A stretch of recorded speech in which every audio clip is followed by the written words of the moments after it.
என்ன சொல்றாங்கன்னா, சார் நாங்களே வாடகைக்கு இருக்கோம் கடைக்காரன். இது உண்மைதானே? இது எதார்த்தம் தானே? இதுவே வாடகை பேங்க்ல போய் நாங்க கேட்கும் பொழுது, நாங்க பேங்கே இங்க வாடகைக்கு தான் சார் இருக்கு, இது எங்க கட்டடம் இல்லை சார், எங்க கட்டடமா இருந்தா நாங்க பண்ணுவோம் சார் சொல்லுவாங்க.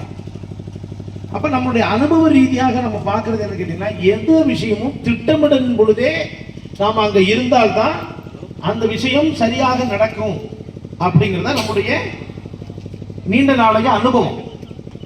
அப்ப அந்த அனுபவத்தில் நம்ம என்ன பார்க்கிறோம் அப்படின்னு கேட்டீங்கன்னா, தமிழ்நாடு முழுக்க இருக்கக்கூடிய கிராம உள்ளாட்சிகள்ல, நகர்ப்புற உள்ளாட்சிகள் ஒரு திட்டம் கொண்டு வர்றாங்க அப்படின்னா, அந்த திட்டத்துல மாற்றுத்திறனாளிகள் போயிட்டு வர முடியுமா, அவர்களுக்கு அது ஏதுவாக இருக்குதா அப்படிங்கிறத அந்த இடத்திலேயே அந்த திட்டம் வருவதை பற்றிய பேச்சு நடக்கும் பொழுதே எங்களுக்கான விஷயம் என்ன அப்படிங்கிறத கேட்கிற இடத்திற்கு கொடுக்கிற இடம்ல அது கிட்டத்தட்ட வெளியில இருந்து கேட்கறது வேற, மன்றத்தில் நின்று பேசும் பொழுது 10 பாத்ரூம் கட்டுறீங்கன்னா அதுல ஒரு பாத்ரூம் மாற்றுத்திறனாளிகளுக்கு இருக்கணும் அப்படிங்கிறத கேட்கறதுக்கு அங்க ஒரு ஆள் வேணும். வேணுமா வேணாமா?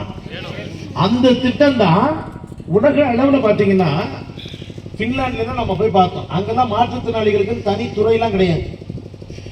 உங்க ஆச்சரியமா இருக்கு. அப்படியா? பின்லாந்துல என்ன சார் அப்போ அவ்வளோ நல்லா இருக்குங்கிறீங்க?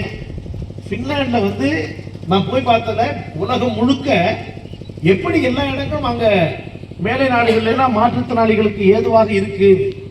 அதுக்கான சூத்திரம் என்னன்னு கேட்டீங்கன்னா, இங்க ஒரு துறை வச்சு துறைக்கும் சண்டை வச்சு இதெல்லாம் அங்க கிடையாது. இது பத்தின எக்ஸ்பர்ட் பாடி, அதாவது இது முழுக்க கட்டடக்கலை விஷயமா இருந்தாலும் சரி, லீகலா இருந்தாலும் அதுக்கான ஒரு எக்ஸ்பர்ட் பாடி தான் தேசிய அளவில் இருப்பாங்க.